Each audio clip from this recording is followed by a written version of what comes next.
Marocains sans frontières. Bonjour, le stand du Conseil de la communauté marocaine à l'étranger, au Salon du livre et de l'édition de Casablanca, la 19e édition, est heureux d'accueillir M. Abdelrahman Tenkoul.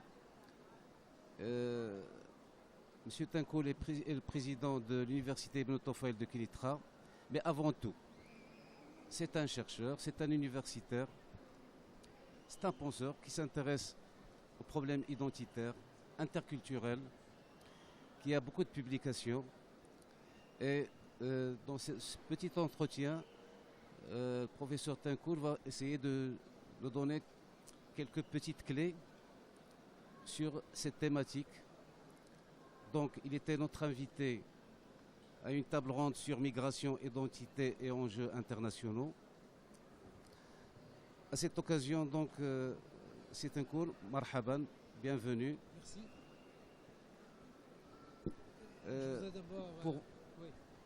Pour vous, qu'est-ce que la thématique identitaire évoque, vous qui suivez l'actualité internationale, le climat de crispation identitaire dans le nord, dans les deux rives de la Méditerranée surtout, mais aussi dans d'autres parties du monde.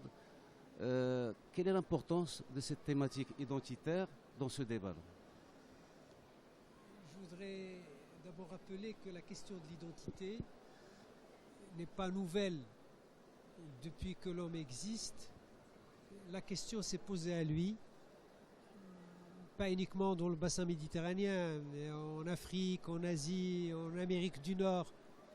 Là où l'homme existe, il ne cesse de s'interroger: qui suis-je? Quel est mon devenir? Quel est mon rapport à l'autre? Quel positionnement pourrais-je avoir pour être mieux compris des autres, etc.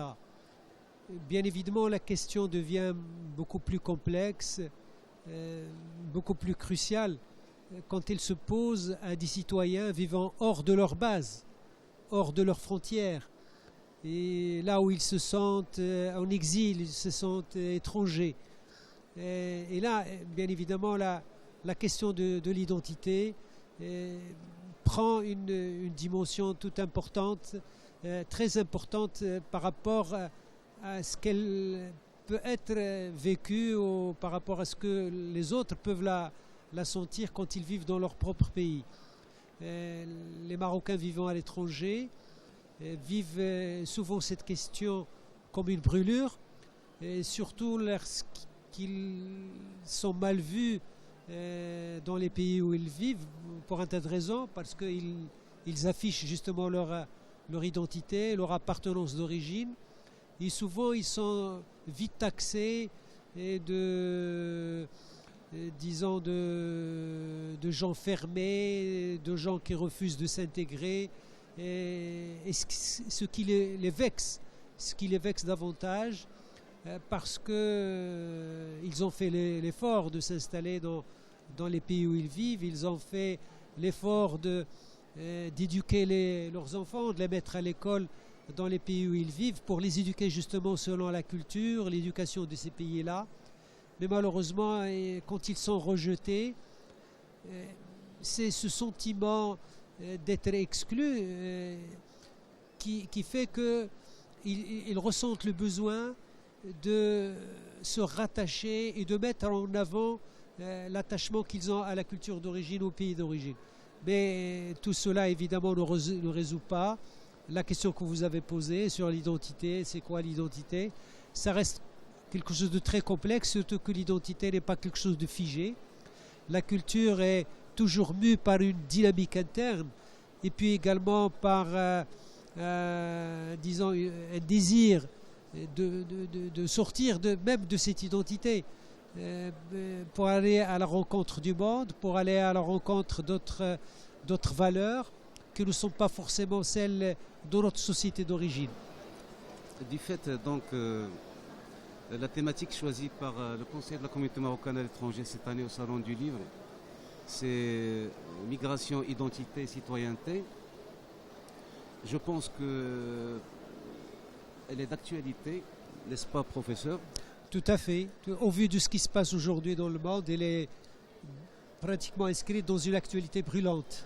Donc, et puis la question de l'apport des Marocains du monde à cet enrichissement culturel marocain, à ce bouillonnement culturel que vit le Maroc. On est plus dans la question que dans la réponse.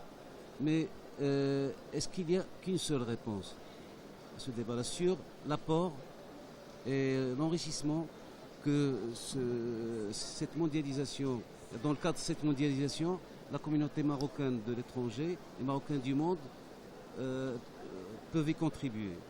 Tout à fait. Moi, je pense que les Marocains du monde sont mal compris. Parce que pour qu'ils puissent apporter de la valeur ajoutée aux sociétés où ils vivent, ils doivent rester quelque part attachés à leur origine. C'est par cet attachement à la culture de leur pays, à la civilisation de leur pays, qu'ils peuvent contribuer à l'émergence de nouvelles valeurs. Et à mon avis, la valeur ajoutée ne peut venir que de ce rapport qu'ils ont par rapport à la culture d'origine. Et moi, j'imagine mal aujourd'hui que l'on puisse aller vers un modèle de société à l'international construit sur le même modèle, c'est-à-dire uniformisé, où les valeurs seront standardisées et banalisées. Et je pense que l'apport de la communauté marocaine à l'étranger, là où il se trouve, un peu partout, en Europe, en Amérique du Nord, dans le monde arabe, etc., cet apport vient de cet attachement à l'origine. Surtout qu'il est vécu, il est mis en avant par cette communauté, pas de façon exacerbée, pas de façon dogmatique. Quand on voit comment les Marocains sont attachés à l'origine, ce n'est pas du tout de façon dogmatique, c'est plutôt dans un projet, justement dans un projet d'intégration, dans un projet d'enrichissement de l'autre. Et cela fait la caractéristique de cette communauté, fait la caractéristique du Marocain là où il se trouve, également chez lui, dans son pays d'origine. Les Marocains dans leur pays d'origine sont très ouverts à la culture, aux langues, à la musique de tous les pays d'où elle vient. Sont très réceptifs. Les Marocains sont très réceptifs. Et en même temps, ils ont le désir de participer à la construction de la civilisation d'aujourd'hui. Évidemment, cela ne peut être qu'une civilisation multiple, une civilisation qui s'enrichit de tous les soubassements culturels de tous les pays. Et contrairement à ce que pensent les xénophobes, contrairement à qui prétendent qu'ils détiennent la civilisation, ils servent plutôt le dogmatisme, ils servent plutôt la fermeture sur le monde. Et le changement qualitatif que nous souhaitons tous au vu de ce qui se passe dans le monde, comme malheur, comme déchirement, à cause de guerre, à cause de lutte, et parfois à cause d'un certain nombre de phénomènes qui sont motivés simplement par le rejet de l'autre, le changement souhaité ne peut venir que par justement l'apport des uns et des autres. Et cet apport ne peut, à mon avis, être concrétisé que par les ingrédients qui sont puisés dans les cultures d'origine de chacun de nous, de chaque communauté, de chaque civilisation. C'est les ingrédients civilisationnels de chaque pays, de chaque citoyen, qui font la nouveauté, qui pourraient nous aider à aller vers l'innovation et construire un modèle disons, qui serait bénéfique pour les citoyens d'aujourd'hui, les citoyens du monde d'aujourd'hui. Et sans cela, c'est un petit peu l'échec. Alors, donc une dernière question, professeur Tinku. Dans ce débat sur les crispations identitaires, cette recherche de sens, dans le débat aussi sur l'interculturalité, que ce soit dans la rive sud ou la rive nord de la Méditerranée surtout, quel est le rôle de la religion ou la place de la religion dans ce débat-là, surtout en Europe? Et quand je dis religion, c'est bien sûr les religions, mais pensez bien qu'il y a surtout un débat sur l'islam en Europe. Moi, je pense qu'il y a en Europe une crispation plus sur la religion que sur l'identité. Parce que depuis quelques années, un certain nombre de médias, de courants idéologiques, ont voulu ériger l'appartenance à la religion islamique comme étant quelque chose de menaçant, un vecteur d'idéologie, de valeurs négatives, pour créer justement la rupture au sein des sociétés européennes, en voulant stigmatiser davantage les communautés maghrébines plus que d'autres, à partir justement de la crispation sur la question de la religion. Or, à mon avis, la religion, c'est quoi? C'est quelque chose de partagé. La religion chrétienne, judaïque, musulmane puisent dans des textes sacrés. Elles ont pour message de nourrir tout le côté spirituel chez l'homme, d'essayer d'avoir une approche de la réalité fondée non pas sur le matérialisme, mais sur un rapport beaucoup plus profond. Et moi, je considère que le rapport à la religion doit être observé, analysé autrement que par des clichés, que par des préjugés, qui ne servent en fin de compte que ceux qui veulent créer, comme je viens de le dire, la rupture entre